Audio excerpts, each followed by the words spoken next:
Hello everyone and welcome to another episode of Better Life Project TV, help to make your awesome business and life happen. Today I am joined by an amazing guest, friend and former client of mine, Eamon Lovett from Lovett Nutrition. Virtual round of applause for Eamon, everyone. Thanks for having me. Now Eamon wears a bunch of different hats. He's a nutritionist, Yes. personal trainer, Former personal trainer. personal trainer. You are a, I guess, tutor in the Fitness Institute up in Malahide. And is also training for his first ever powerlifting competition in 3 weeks. Oh my god, I'm training for the same competition. I'm not ready for that. One of the really exciting reasons that, I guess, inspiring reasons why I wanted Eamon on the show today was because about 2 years ago, when we were doing some work together, you listed off a bunch of things. 2 years ago, oh my god. You listed off a bunch of things that you wanted to do and to be, and you were 23, 24 at the time? About that, yeah. I think so. About 2 years ago, I'm 25 now, 23, yeah. Okay, yeah, I guess. Asshole. I'm only 25, a bit too. And you listed off a bunch of things that you wanted to be. Mm-hmm. And when I reflect on that time, and when I see where you are right now, you have ticked off those boxes. Yeah. So I want to understand a little bit about what you've had to do to get to where you are right now, what challenges you've faced, what awesome things you've been able to do, the fun that you've had, what you've learned. Let's start with how did you get to where you are right now? Starting back from before we were working together? Yeah, whatever is relevant, yeah. So I got out of school, was good at academics, I was good in school, got good grades, that kind of thing, went to the college, the usual, what you're expected to do, that kind of thing. At the time, being so young, I think for a lot of people, no one really knows what they really want to do at that age. So went off, studied psychology, because it's like, okay, I'm interested in psychology. Yeah. That'll be fun. Yeah. Got about a year and a half into that and realised this is not for me. Not even a little bit. Yeah. So halfway through that, I did an evening course in, say, personal training. So it was something I had a general interest in. It was fun. Yeah. And then from that, I got a bit of part-time work for as a fitness instructor in the gym. So I got a bit of experience there to find out what I did like, what I didn't like. And from there, I just wanted to study a bit more of it. So I went on and did a Master's in Sports Performance down in Limerick. That was a lot of fun. I learned a huge amount. Got to really master a lot of aspects of sports. In your Masters? Especially nutrition of all things. Yeah. So I really took to that aspect. Did my thesis around nutrition, could study a lot more of it. Came out of that Masters fully expecting, okay, I'm ready for work. People are going to be fighting to hire me. Couldn't have been further from the truth. And so I suppose I've spoken to a lot of friends who are coming out of college and coming out of degrees, or who just maybe get certain qualifications. And we sort of, I suppose, expect that we should be offered things. They expect like that we're entitled to these kind of things, and it's just it's not the case at all. That was 100% me when I left my Masters as well. A few years ago, I came home thinking I've got this incredible qualification, and the expectation was that literally I thought people were going to be fighting to hire me. What did you do to overcome that expectation or that entitlement or whatever was going on in your head? I learned a lot of humility the hard way.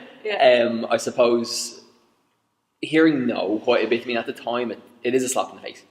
It's not nice hearing no or having doors closed. But I suppose you learn to trade that expectation to just look for the positive aspects, I suppose, of the work you want to do and the work you can do. I mean, during that year, that's kind of when we started working together a few months, I think. So I graduated in January, we started working together in August, so there was a nice lull there of work, we'll say. And then when we started working together, I suppose I was in a serious rush, which, you know, you kind of get to the point where you hear no so many times that you're just like, oh, what's the point? Why would I even try? And I suppose when you're in a rush, you kind of just get so deep into your comfort zone that you don't even realize you're in it anymore. It just becomes, this is the norm. It's not even a comfort zone anymore, it's just life.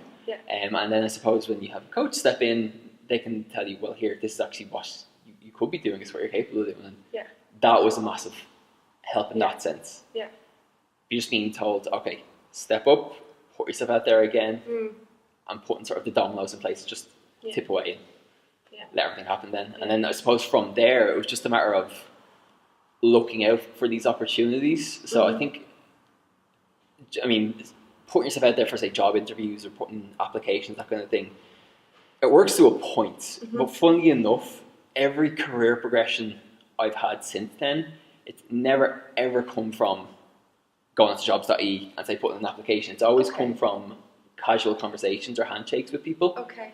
So it's just a case of saying, okay, this is what I can do. How can I get to where you are? So what happened was I went to Danny Lennon. Yeah. He was working out, I think, in Elite Performance. Yeah, Blackrock. And I was like, okay, how do I get to where you are? How do I do that? And then we bumped into each other at an event that he ran with you, I think. You had him in for an event? I had him in as a speaker for one of my events, And then from there, we got chatting. Yeah. And he actually referred me on to the owner of the Fitness Institute a few months later. Yeah. And so from there, everything just spiraled into a positive whirlwind. Yeah. What, for you, what made you want to become your own boss? What made you want to set up a business? Because I think, for me, I was only having a conversation with someone today, and she was asking me, was it hard transitioning into becoming a life coach after working as a project manager? And I said, no, that was actually the easy part, because I was passionate about it. I studied it. I wanted to do it. It was actually running the business side of things. What made you, at 23 or 24 years of age, want to run a business? Or did you make that connection that being a nutritionist, whether it was working for performance or weight loss, was what you'd also have to do? Yeah. It's kind of a bit of everything. The job that I want to do as a nutritionist and sort of the message I want to get across, it doesn't exist in industry. Okay. The job just isn't there, and I sort of realised that, I suppose, throughout the year, being less than employed. So I kind of just realised from that, okay, the opportunities don't exist, so I'll just create them myself. Okay. I had to. It was just a need. It needed to happen. Because if I wasn't the one creating those opportunities, they weren't going to come. And aside from networking or just chatting to people, as you've previously alluded to, what else did you do to get yourself out there and create these opportunities? Whether or not it was something tangible that you had to do, whether or not it was a shift in your mindset, what else was there? Because again, I just reflect over how far you've come in the last 2 years, and all those boxes have been ticked. You're consulting in gyms across Dublin, including Revolution Fitness. You're working out of a fitness institute, training trainers. You're doing a huge amount. Some massive shifts must have taken place. I suppose it's just a matter of acting. Okay. So, I mean, there's always, and I see it a lot with my own clients as well, where there's always, okay, I'll wait until die starts Monday type mentality. Yeah. And there's always going to be that reason to wait for the perfect opportunity. It doesn't exist. If you think the perfect... Write that shit down, folks. And it doesn't, ever. Like, if you think the perfect opportunity is around the corner, it's not going to be there, and it's never going to arrive. Yeah. So it's just a matter of, I suppose, starting before you're ready and acting. Just act right now. Yeah. Whatever it is you're putting off, whatever bullshit, that reason that you come up with not to do something, do it. Okay. And it's just a matter of consistently helping people, I suppose. A big sort of motivator for me would be just to think at the end of the day, okay, how many people have I reached out to? How many people have I helped? How much of a difference have I actually made? Yeah. Like, as far as a business goes, and as a business owner, we need to earn money. We need to make a living out of this. I mean, as much as I enjoy helping people, if I'm not actually getting a return on that, it's... Give me the bacon. Yeah, exactly. I mean, I won't have a life inside that, and Yeah. if I don't have a life, I can't help them as best as I can. Yeah. And it's so important that you've acknowledged that, because for a lot of trainers or coaches, for a lot of people who are in the service industry, the guilt that you can sometimes experience after you've done something to help someone and then you ask to be paid for that support, you ask to be reimbursed for it. The guilt, I experienced that first as a life coach. Now, we are 100% entitled to be paid what we feel our worth is. You can't put a value on helping people. How did you get into that mindset? What happened what made you realise that this work is valuable and I need to get paid for it, and that's it? Yeah. I suppose starting out, it is a confidence factor. Yeah. That you do need to actually have the confidence to ask for money, because if you don't think that you're worth a certain amount, you're not really going to ask for it, even though you could be. So I think a big part of it is just genuinely asking, because you may actually surprise yourself and that someone will actually pay you what you're worth. Yeah. And then once you do, it's like, oh, okay. Yeah. Yeah. And then if they're happy with the service, if you're happy with the service you provide for them, good stuff. You keep going. When you mentioned taking action and starting before you're ready, is there a moment in time where that was particularly relevant to you? You felt nervous about something, you felt challenged, and you took action regardless? Funny, public speaking. Okay. Terrifies me. You'd never know. He's amazing. I've gotten a bit more used to it now, and that I can manage my nerves a lot better. So I'll step in front of a group, and it's settled. But building up to it, it's always like, oh. You'd actually never know, because I've seen you speak on numerous occasions, and you seem so calm and so cool. That comes from experience. Okay. You should have seen my first few talks. Okay. Train wreck. So you're able to see how far you've come. Yeah. So I suppose in that aspect, absolutely. It's just a matter of getting yourself up there, seeing what happens. Yeah. I suppose failure and fear of failure, it's a big limiting factor in a lot of people, that they just don't want to, not necessarily they don't want to fail, they just don't want to fail in front of other people. And that's a really important question we need to ask ourselves. If we're clear that we're afraid of failing, who are we afraid will see us fail or acknowledge that failure in some way? Because I think when we can understand it even to that level, it's going to make a massive difference to help us overcome it. Yeah, absolutely. What's been the biggest challenge that you've faced in your journey so far? Biggest challenge? One thing that I always and still continue to struggle with is overwhelm. Okay. It's a big one for business owners and entrepreneurs. Because we very rarely sort of have that genuine off time or down time. And for me personally, if I get to the point of overwhelm, the exact same. And it can be very hell for leather 1 week, next week nothing. Exact same. So I suppose that will always be a challenge for me. I know it will. So as far as overcoming that, I think it's really important not only to allow downtime, but to actually prioritise it. So just to say, okay, during this block of time, no phone, no emails, no nothing, time for me. Okay. Because it is, I suppose, self-care is really important as far as business owners go, just because if we can't look after ourselves, there's no way we're looking after our clients. So it's not even just a case of saying, okay, in the evening time, I'll just chill out watching Netflix, because even then you have your phone, you're flicking through your emails, checking notifications, that kind of thing. It's just important to say, you're describing my life. I'm sorry, who's the coach? And every other business owner out there. So it's just, I suppose, me, I like go for walks in the park. I told you I don't bring my phone with me when I go for walks, because if I have my phone out, something's going to come through. It's easy to flick. So it's just a matter of sort of disconnecting. And it's so easy, just nowadays of all things, just we're in a very media heavy world, and we're always connected and in touch with something. And it is important to allow that downtime as a business owner anyway. What's the best thing that's happened in the last 2 years? What are you most proud of? I suppose building resilience of all things. It's funny, we were at a talk, I think, with the gym before last year, and James was talking about the lizard brain and sort of the different challenges that you face, and that when you overcome one set of challenges, there's a new set of challenges in place. And sort of thinking back to 2 years ago, the challenge that I was thinking about then, they're habits now. And I suppose 2 years from now, I'll probably say the same thing as I'm saying now. There's always going to be challenges to face, and there's always going to be something that's holding you back in a sense, but it's just a matter of acting on it, seeing how you can overcome it. And eventually forgetting it ever existed, which is exactly what happens. Like you were saying, it is about taking small, consistent steps in the direction of your goals, dreams, or whatever project you're working on.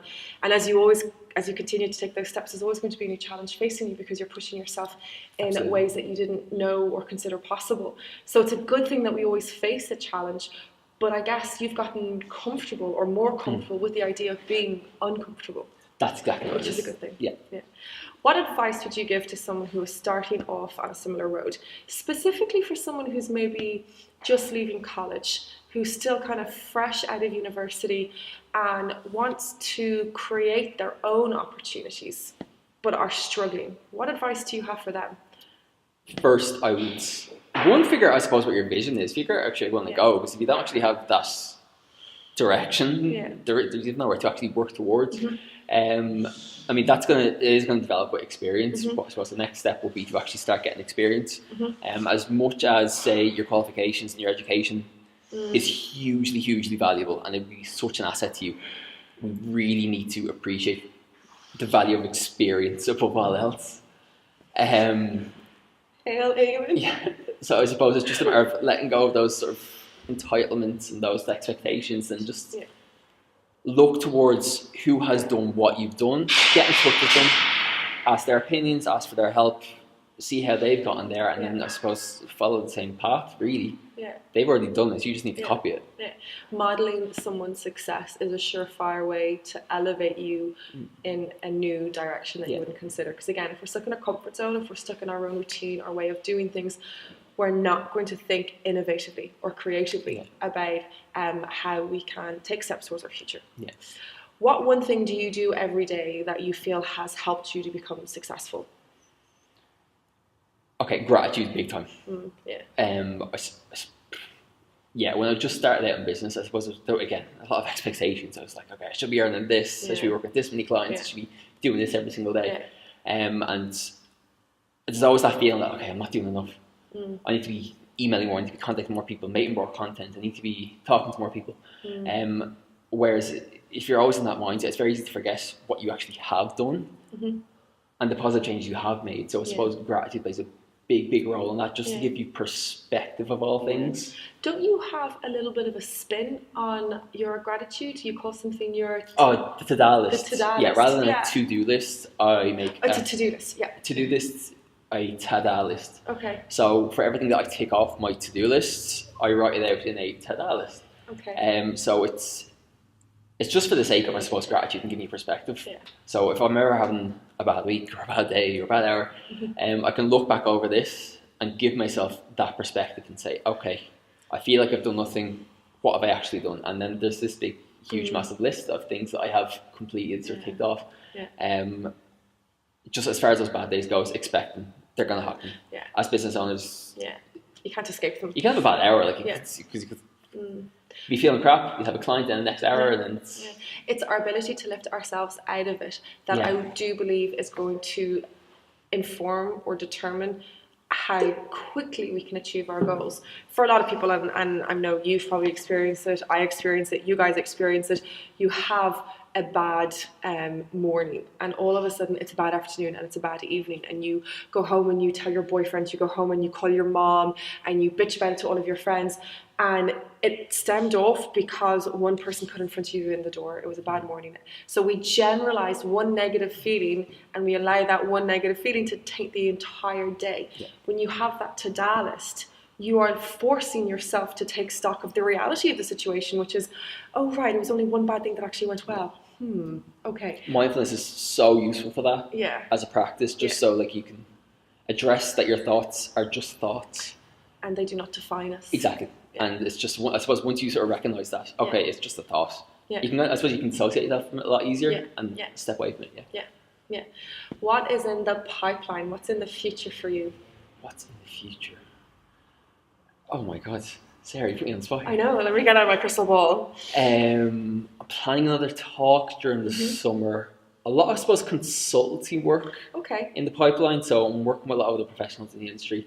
Okay. Just in the gyms as a nutrition consultant, just to step in as a professional, as an authority for the members as well, just to help them with nutrition. Really enjoying that at the minute. Okay. New Udemy course, I think I'm making up content at the minute. This is the online program, course, which you can find at udemy.com, I presume? Yeah, loveatnutrition.ie, and then you'll find the link on there, So plenty of stuff in the pipeline. I'm going back to education, that's what I'm doing. Is that what you were trying to get? A little bit. What's happening there? I'm going back to do a diploma in nutritional therapy. Nice. I haven't gotten into the school yet. They don't know. It's a surprise to them. Surprise! So it's going to be just more so to help people who suffer with things like gut health problems, blood sugar management issues, metabolic disorders. Okay. So it's just so I can link not only from the healthy people to get them even healthier again, but so I can help the not so healthy people to get even healthier. Didn't you say that the other day, that sometimes we get very caught up with helping the okay people be better, but we forget about the not okay people be okay. Yeah. Was it I think it's with our roles as it is right now, we help people who are well become better again. Yeah. Whereas I suppose what we could be missing as far as therapy aspects is we're missing that aspect of helping people who are unwell become well themselves. Yeah. So I suppose it's just a matter of looking, again, for any business owners, what are the little chinks in your armour? Yeah. Where can you fix them up? And Absolutely. Yeah, absolutely. You put that far more eloquently than I did. If anyone is looking for more information on Eamon, where you can find him, the type of work that he does, the best place is probably your website. loveitnutrition.ie. Just Love It Nutrition on Facebook as well. LOVETT, 2 T's. Yeah. Are you're on Instagram as well, are you? I'm on Instagram. Okay, but Facebook might be the best. Facebook is the best. So for anyone looking for more information, check out the website and the Facebook page. A massive thank you for your time over the last however long, 20, 30 minutes. It's been a huge help, and I know that there have been some students watching this who are going to be able to take a huge amount from it as well. Absolutely, and if I can help, please get in touch. I'd be happy to help again. Awesome. Guys, have an absolutely fantastic day, and make sure that you stay tuned for another episode of Better Life Project TV taking place next Tuesday with another incredibly inspiring, busy mom of 2 who's going to show you how she transformed her body, life and business. Take care, guys. Peace out.